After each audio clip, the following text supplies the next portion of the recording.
परम श्रद्धेय पूज्य गुरुदेव के चरणों में कोटिश वंदना।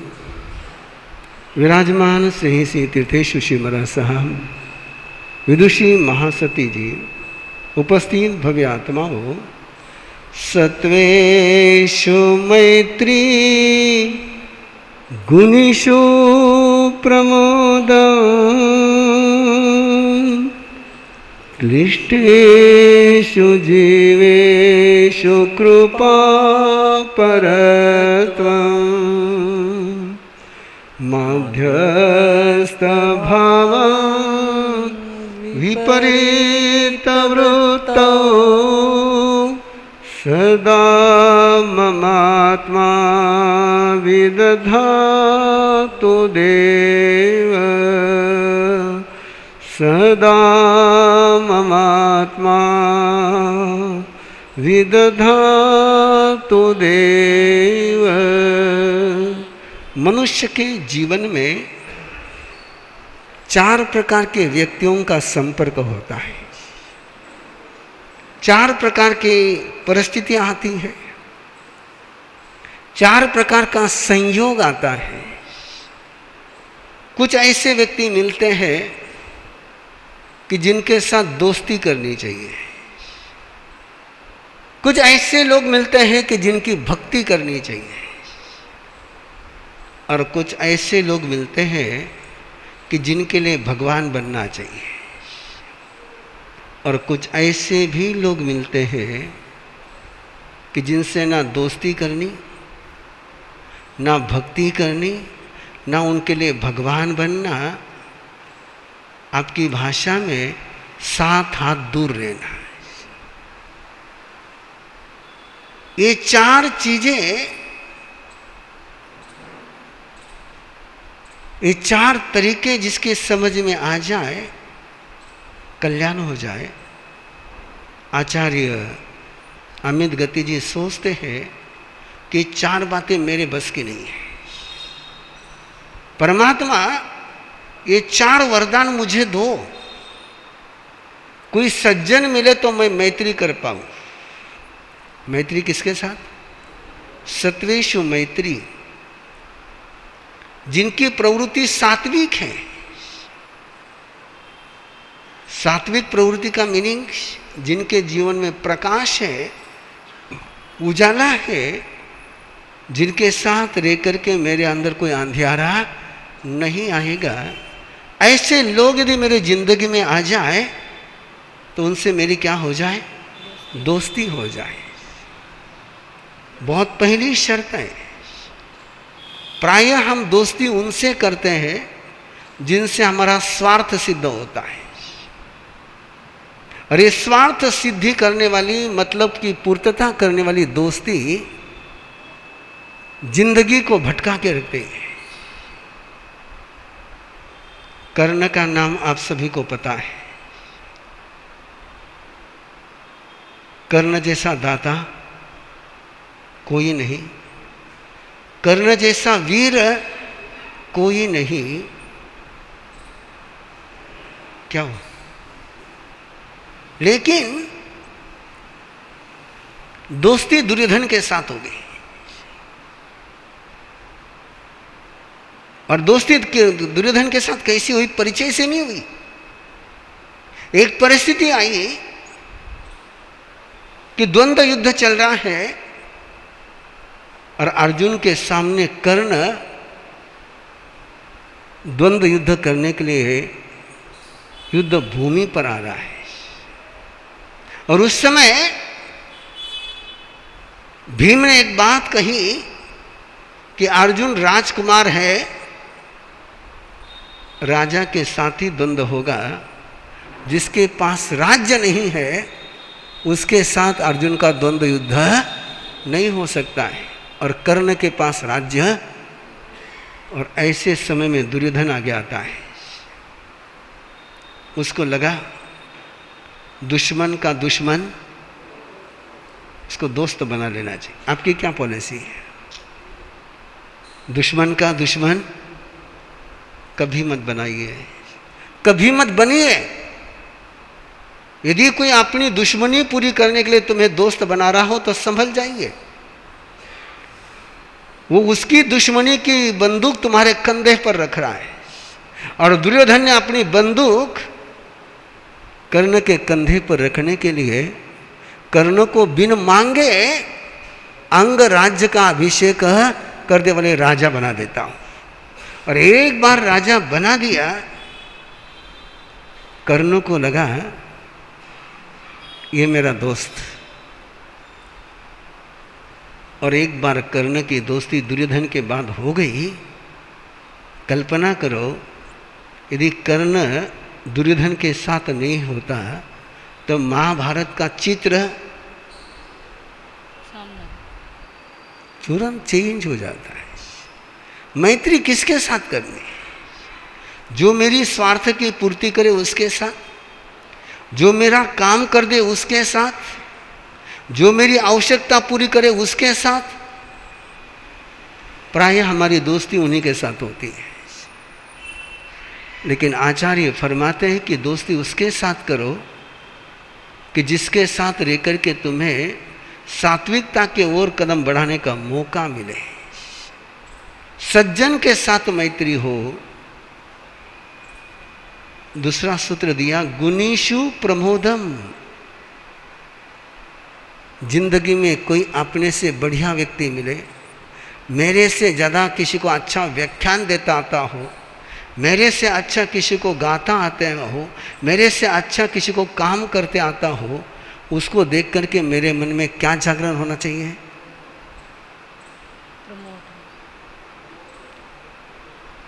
दो ही बातें होती हैं, या तो ईर्ष्या का जन्म होगा या भक्ति का जन्म होगा। भक्ति का जन्म होगा तो जो विशेषता उसमें है वो अपने में आ जाएगी, और ईर्ष्या का जन्म होगा तो जो अपने में है वो भी जल करके भस्म हो जाएगा। स्वयं का देखिए, फोकस क्या है? मेरे से कोई 21 व्यक्ति है,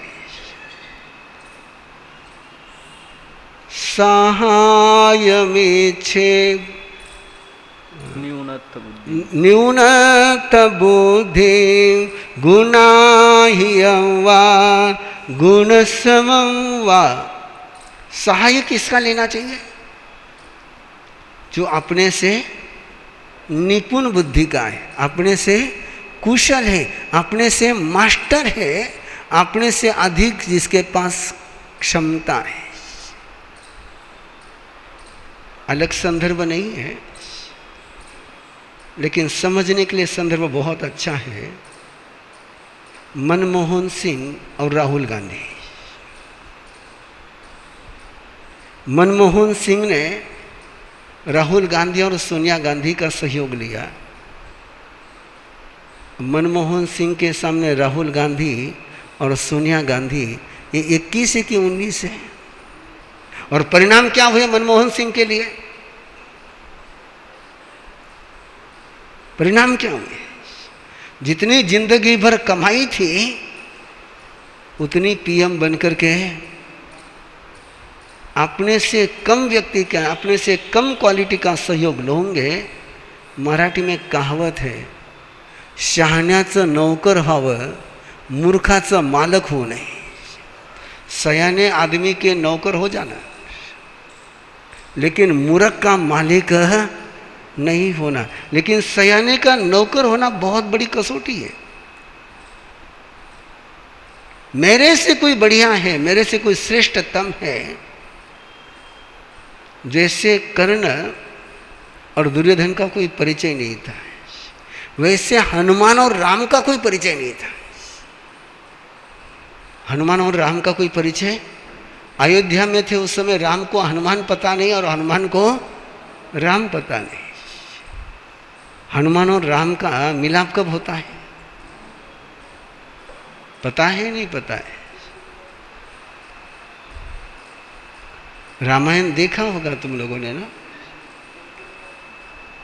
जिस समय सीता का रावण ने अपहरण किया और सीता की खोज में राम घूम रहे थे, और इधर हनुमान अंगद, सुग्रीव अपने भाई से परेशान होकर के किसी समर्थ व्यक्ति को खोज रहे थे। और ऐसे समय में हनुमान जी को राम नजर आए। छोटी सी उन्होंने टेस्ट करी और टेस्ट करने के बाद हनुमान को लगा कि ये मेरे से श्रेष्ठ है। क्या है? श्रेष्ठ है। और जैसे श्रेष्ठ लगा तो हनुमान जी ने जाकर के जो राम के पांव पकड़े तो जिंदगी भर छोड़े ही। क्यों? कि मेरे से श्रेष्ठ है। इंद्रभूति गौतम 500 शिष्यों के मालिक है। कितने शिष्यों के मालिक है? 500 शिष्यों के मालिक है। समाज में प्रतिष्ठा है। उस समय उनके समान कोई भी यज्ञ करने वाला दूसरा व्यक्ति बिल्कुल टॉप मोस्ट है। और ऐसे समय में वो भगवान महावीर के पास पहुंचते हैं। भगवान महावीर का चेला बनने के लिए गए थे? नहीं। किस लिए गए थे? भगवान महावीर को शास्त्रार्थ में, डिबेट में हराने के लिए गए थे। लेकिन जैसे परमात्मा को देखा और लगा कि नहीं, ये तो मेरे से ऊंचे है। और ऊंचा नजर आते ही इंद्रभूति गौतम ने सरेंडर कर दिया है। जिंदगी में कभी कभार कोई अपने से ऊंचा मिलता है और ऊंचा मिलने के बाद यदि झुक न पाए तो अपने से नीचा कोई नहीं है। ऊंचा मिले और झुक न पाए। ऊंचा मिलने के बाद झुकना चाहिए। सिद्धसेन दिवाकर कल्याण मंदिर की जिन्होंने रचना करी, जो बहुत प्रखर विद्वान थे, उन्होंने अपने जिंदगी में प्रतिज्ञा करी थी कि जो मुझे शास्त्रार्थ में पराजित करेगा वही मेरा गुरु बनेगा। किसको गुरु बनाऊंगा? शास्त्रार्थ में जो मुझे पराजित करेगा उसी को गुरु बनाऊंगा। प्रखर प्रतिभा, अध्ययन जो भी उनके पास आता वो पराजित होता। कोई पराजित करने वाला मिला ही नहीं। और उस समय आचार्य वृद्धवादी, बोलिए नाम, आचार्य वृद्धवादी, एक ऐसे आचार्य जिन्होंने गुरु की कृपा से बुढ़ापे में ऐसी साधना करी, वो गाथा याद कर रहे थे। क्या कर रहे थे? गाथा याद कर रहे थे। अब 60 साल की उम्र, और 60 साल की उम्र में कोई 5 साल के बच्चे जैसी गाथा याद करेगा तो लोग क्या कहेंगे? तो गाथा बरामदे में बैठ करके याद कर रहे थे और सामने के घर में एक जवान आदमी रहता था। वो देखता ये बूढ़ा आदमी रोज ऐसी गाथा याद करता है, घोकम पट्टा रट्टन लगाता है, इसको कब ज्ञान आएगा? बे तो इसके दिन तो लकड़ियाँ पहुँच गई है, आप क्या याद करता है? लेकिन बोले कैसे? तो उसने एक काम किया, एक सूखा बांस लेकर आया। सूखा बांस लेकर के आया और उनके सामने गाड़ दिया और गाड़ करके उसको पानी देने लग गया। किसको? सूखे बांस को पानी देने लग गया। तो वृद्धवादी ने पूछा, इस बांस को पानी क्यों दे रहा हूँ? बोले बांस को पानी दे रहा हूँ कि बांस पनपेगा। बोले ये ठूट क्या पनपेगा? बोले तुम भी तो ठूटी हो चुके, आप कितने गाथा रोटो को, तुमको क्या पनपने वाला है? लेकिन अंदर में निष्ठा थी, मुझे सीखना ही सीखना है, मुझे सीखना ही सीखना है। गुरु के पास गए, गुरु के चरणों में मत्था टेका और गुरु को कहा कि मुझे आशीर्वाद दो, साधना दो कि मैं ज्ञान संपन्न बनूं। गुरु ने निष्ठा देखी, तड़प देखी, प्यास देखी और उनको एक साधना दी। और साधना देने के बाद अंदर के सारे ज्ञानावन्य कर्म का क्षयोपशम हो गया, विशिष्ट शक्ति का जागरण हो गया। और फिर उसी के बरामदे में जाकर बैठे और गाथा रटने लगे। तो जवान ने देखा बूढ़े को वापस हुक्की आ गई दिखती है, तो वापस बांस गाढ़ा पानी देने लगा। पूछा, बोले क्यों रे? बोले पनपेगा। बोले तेरे पानी से नहीं पनपेगा, मैं पानी दूंगा तो पनपेगा। तेरे पानी से मैं पानी दूंगा कहते बांस भी पनपेगा। पात्री में पानी लिया, देवगुरु की आराधना करी और बांस को जाकर के पानी दिया और बांस अंकुरित हो गया। वो आचार्य वृद्धवादी। सिद्धसेन दिवाकर ने उनका नाम सुना, लोगों ने कहा बहुत लोगों को तुमने पराजित किया, लेकिन यदि तुम आचार्य वृद्धवादी को पराजित कर पाए तो मानेंगे कि सच में तुम विद्वान हो। तो सिद्धसेन दिवाकर चल पड़े आचार्य वृद्धवादी को मिलने के लिए। आचार्य वृद्धवादी को भी पता चला कि सिद्धसेन दिवाकर ऐसा कुछ उद्योग कर रहा है, तो उनको लगा इसको थोड़ा सा ठिकाने पर है। हाँ, दोनों की मुलाकात जंगल में होती है और जंगल में मुलाकात हो गई। तो सिद्धसेन दिवाकर ने पूछा, कौन हो तुम कौन हो?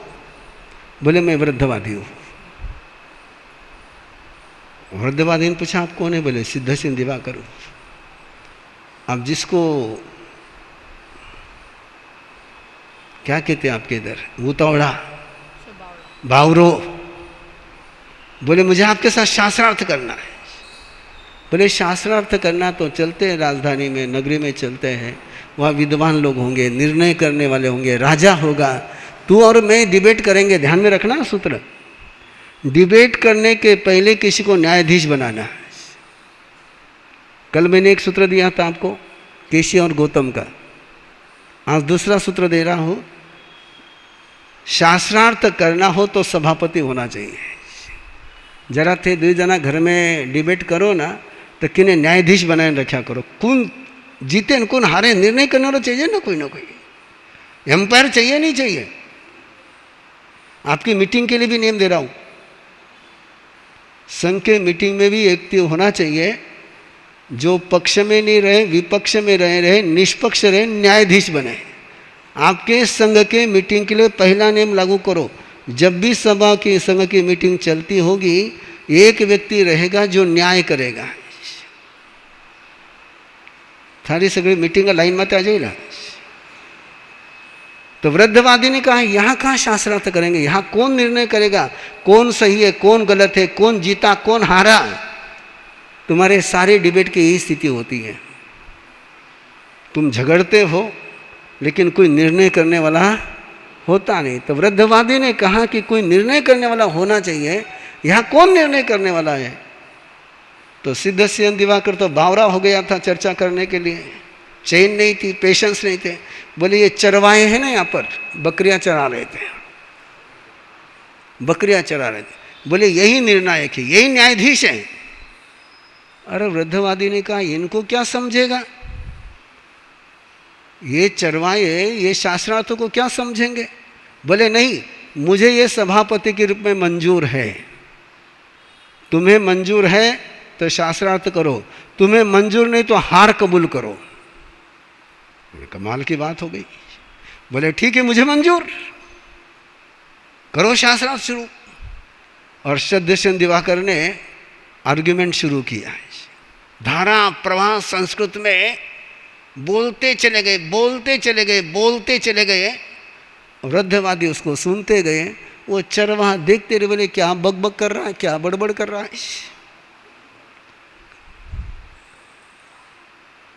आर्ग्यूमेंट करना तो न्यायाधीश को समझ में आना चाहिए ना। अब जिसको न्यायाधीश बनाया उसको समझ में तो आया नहीं। सिद्धसेन दिवाकर का आर्ग्यूमेंट पूरा हो गया और वृद्धवादी ने सिद्धसेन दिवाकर के एक भी बात का उत्तर दिया ही नहीं। जो सिद्धसेन दिवाकर ने बोला वो सारा सुन लिया, उत्तर दिया ही नहीं। बोले इसको उत्तर देके क्या करना, न्यायाधीश कौन है। जो न्यायाधीश है उसको समझ में आ जाए तो मेरे फेवर में डिसीजन होगा। तो वृद्धवादी ने उन चरवाहों के भाषा में कहा, मस्त पैकी खिचड़ो खावने मिल जाए, ठंडीरा दिना में कंबल ओढ़ने मिल जाए और सिरहानो बराबर मिल जाए तो स्वर्ग रो सुख मिल जावे। थोड़ो खावनो थोड़ो देवनो, थोड़ो खावनो थोड़ो देवनो, थोड़ो संभालने रखनो तो जिंदगी में कभी समस्या। ऐसी मस्त उनकी भाषा में, चरवाहे के भाषा में उनको जीवन के सूत्र सिखाए, 2-4 कहानियां सुना दी। बोले बताओ कौन विद्वान है? बोले विद्वान तो आप है। बोले ये तो क्या बकबक कर रहा था, पता ही नहीं विद्वान कौन। लेकिन सिद्धसेन दिवाकर की तरफ देखो, उसने तुरंत वृद्धवादी को वंदना करी और स्वीकार कर लिया कि हाँ, कि आप श्रेष्ठतम हो, क्योंकि आपको समय की परख है, किस समय कहाँ पर क्या बोलना, किस समय कहाँ बोलना, कहाँ विद्वत्ता झाड़नी और कहाँ आम भाषा में बात करनी। उपाध्याय श्री केवल मुनि जी महाराज साहब, उनके जीवन का एक प्रसंग है। वो यात्रा कर रहे थे, गांव में गए, उनके व्याख्यान तो बहुत मस्त होते थे, लोगों की भीड़ आने लग गई। उस गांव में रहने वाला एक ब्राह्मण पंडित, उसको लगा कि महाराज को जाकर के शास्त्रार्थ करना चाहिए। अब शास्त्रार्थ करने के लिए पहुंचा, उन लोगों के बीच में संस्कृत में बोलने लग गया। अब उपाध्याय श्री केवल मुनि जी को संस्कृत में समझती थी, लेकिन संस्कृत में बोल सकते हैं। ये केवल मुनि जी ने सुनाया मुझे।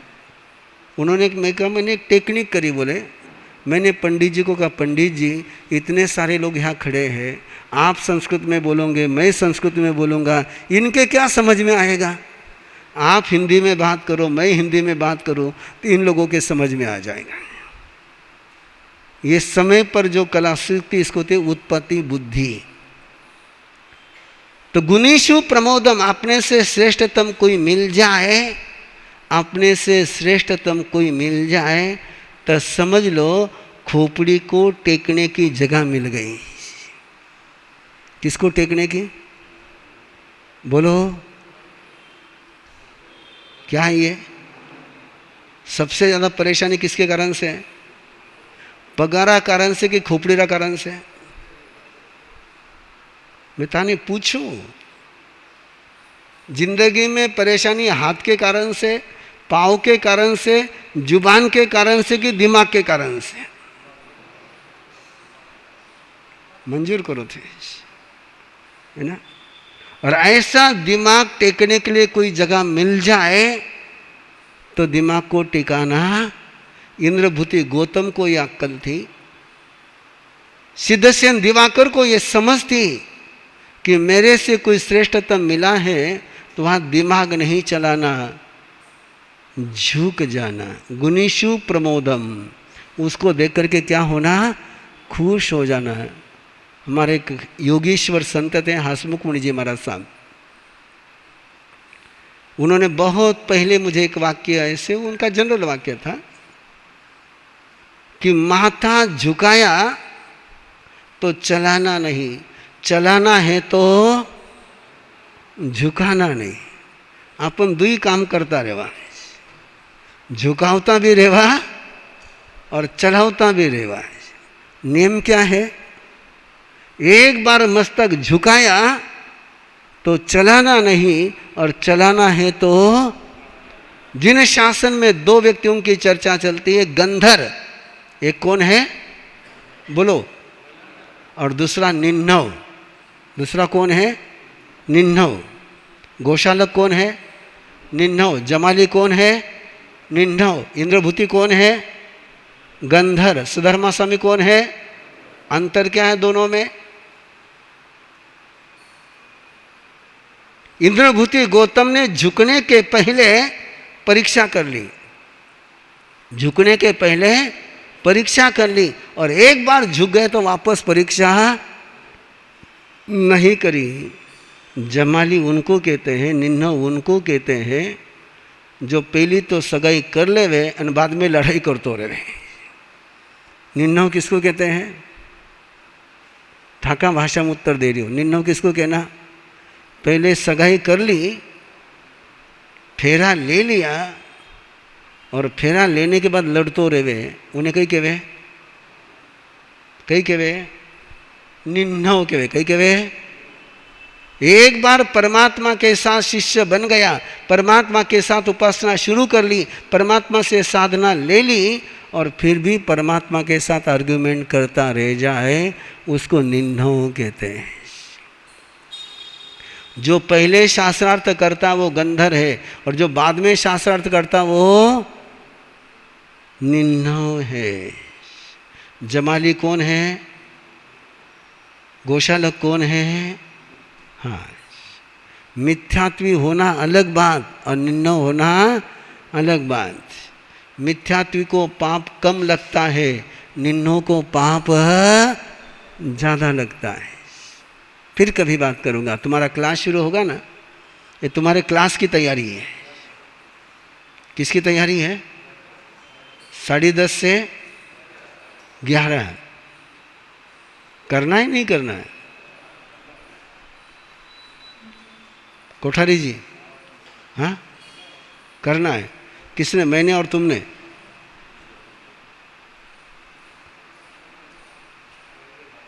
क्लास में किसने बैठना है? अबव 40, लेकिन अबव 40 को कलेक्ट कौन करेगा?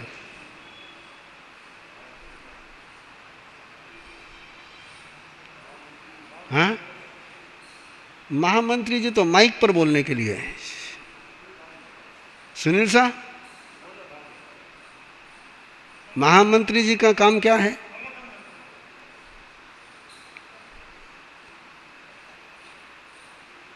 वो तो सूचना प्रसारण मंत्रालय है। क्या है? अच्छी बात है, खुशी की बात है। ऑलराउंडर है, बड़ी खुशी की बात है, बहुत खुशी की बात है। देखता हूँ 4 महीने में कितने ऑलराउंडर के लक्षण निकल जाते हैं, है ना। नाई को पूछा बाल कितना,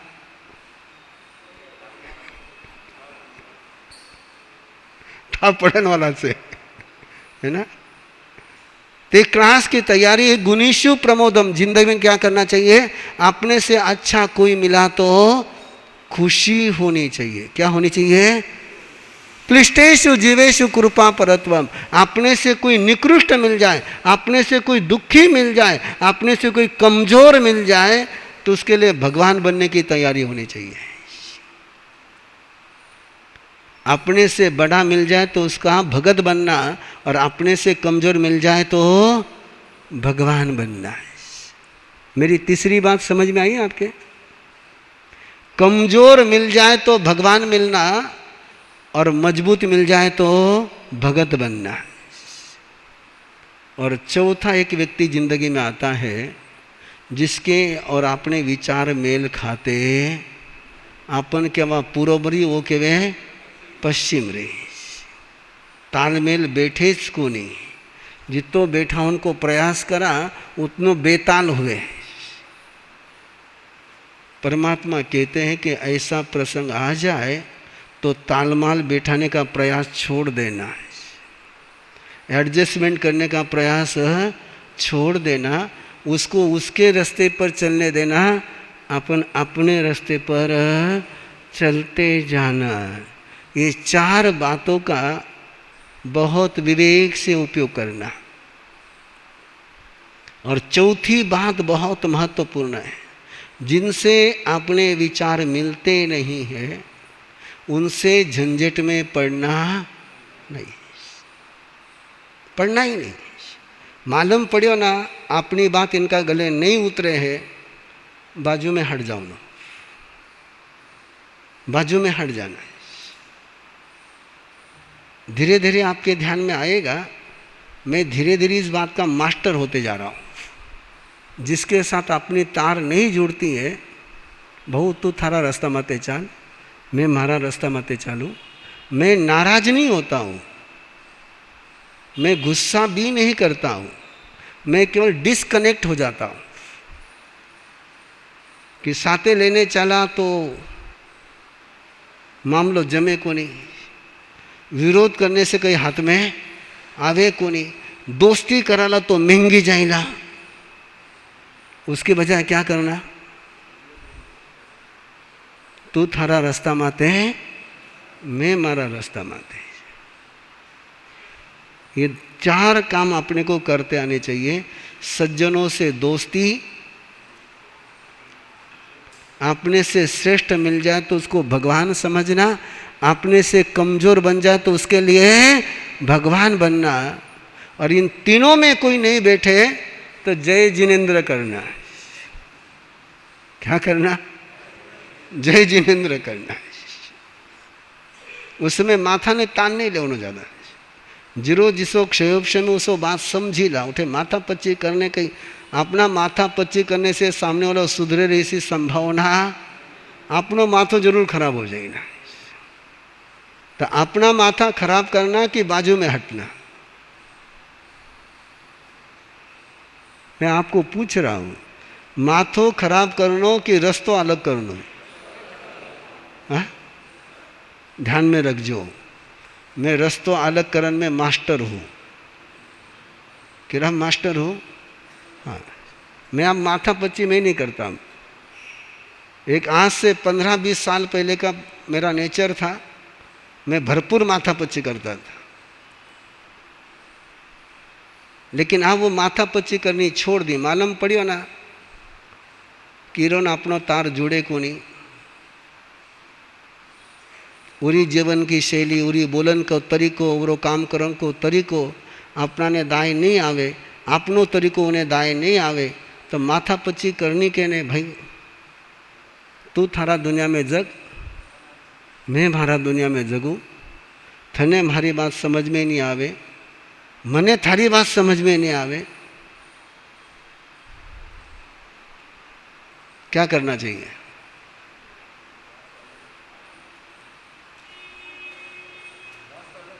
रास्ता अलग कर लेना। लेकिन कब? पहले 3 कसौटी आए, पहले मैत्री, फिर खुशी, फिर भगवान, और 3 नहीं कर सको तब चौथा करना। पहलो चौथो नहीं अपनाओ। तीर्थेशु समझ गए। पहले 3 को टेस्ट करना है। इसके साथ अपन दोस्ती कर सकते हैं क्या? इससे साथ लेकर अपन खुश हो सकते हैं क्या? इसको अपन खुश कर सकते हैं क्या? और तीनों ही नहीं बैठे तो भैया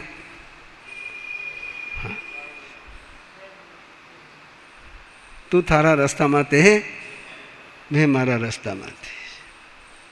वो केवताना भी मन में परेशान नहीं हो रहा, समझ लो। भगवान महावीर की बात को स्वीकार करने वाले 100% नहीं मिले। किसकी बात को स्वीकार करने वाले? बोलो एक बार, बोलो और एक बार। भगवान महावीर तीर्थंकर होने वाले हैं, ये भगवान पार्श्वनाथ कह करके गए थे।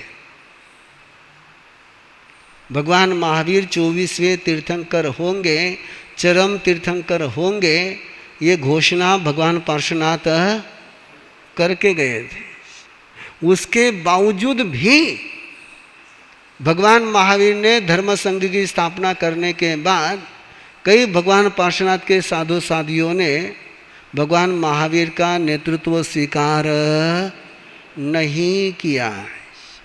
केशी श्रमण ने भगवान महावीर के संग में दीक्षा लेने के बाद भी कई भगवान पार्श्वनाथ के आचार्य थे जो भगवान महावीर के धर्म संघ में शामिल नहीं हुए। तो तीर्थंकर के साथ भी कोई सहमत नहीं हो सकता है, तो तुम और हम तो हाँ कट्ठे टिकास को नहीं अपन तो कहने माथा पच्ची करनो। कई दुनिया ने पहले था मेरे दिमाग में, पहले मेरे दिमाग में था किसो ने माने देखूं मैं, है ना। मार कूट के मुसलमान बनाऊंगा, पहले था मेरा वो, मेरी पॉलिसी वो थी पहले, छोड़ दी कि ने मारनो न कूटनो न मुसलमान बनावनो, ओरा में ताकत लगाने के बजाय अलग हो जाओ, अलग हो जाओ। अब ये अलग बात है कि मैं अलग हो जाता हूँ, कोई कहता कि नाराज हो गए, गुस्सा करे, नथिंग नथिंग, वो काम नहीं है। जो नहीं जमता है वहाँ से जम जाओ। कि माथा पच्ची कर करके राग द्वेष बढ़ाने में फायदो नहीं है। जिंदगी कितनी है अपने पास, जिंदगी कितनी है? अरे किस पल जिंदगी पूरी हो जाएगी पता, काहे को ये कचरा बढ़ाओ, काहे को कचरा बढ़ाओ? वाय माथा ने तान लेवनो के ने, रात्रि नींद खराब करनी के ने। नींद कैसी आनी चाहिए? नींद कैसी आनी चाहिए? शांति से। कब आई ना?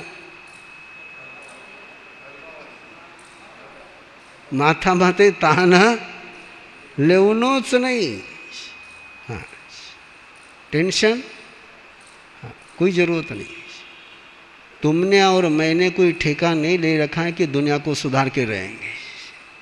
आपन सुधर गया बहुत हो गयो, जो को सुधरने तैयार है उन्हें सुधार देवा। जिन्हें अपनी बात नहीं जचे खुश रहे, मने परेशान मत करो, मारा को परेशान मत हो। ये चौथी बात है। कौन सी बात है ये? चौथी बात है। पहली बात कौन सी है? किससे मैत्री करनी? सज्जन लोगों से मैत्री करनी। मेरे गुरुदेव फरमाते थे, दुर्जन के साथ दोस्ती आसानी से होती है, दुर्जन के साथ दोस्ती लेकिन निभावता ना पसीनो छूटे। सज्जन के साथ दोस्ती मुश्किल से होती है, लेकिन निभावता ना आराम रहे, बहुत आराम रहता है। सज्जनों के साथ दोस्ती आराम से होती नहीं, लेकिन रहती आराम से है। दुर्जन के साथ दोस्ती लेकिन आगे निभावने मुश्किल जावे। दुर्योधन और कर्ण दोस्ती ही जल्दी हो गई, लेकिन निभाना किसको भारी गया? कर्ण को भारी गया या दुर्योधन को भारी गया? हाँ, समझ जो बच्चे, इतना सा ध्यान में रखना। निमाज की हवेली महावीर भवन में आज का प्रवचन और कल का प्रवचन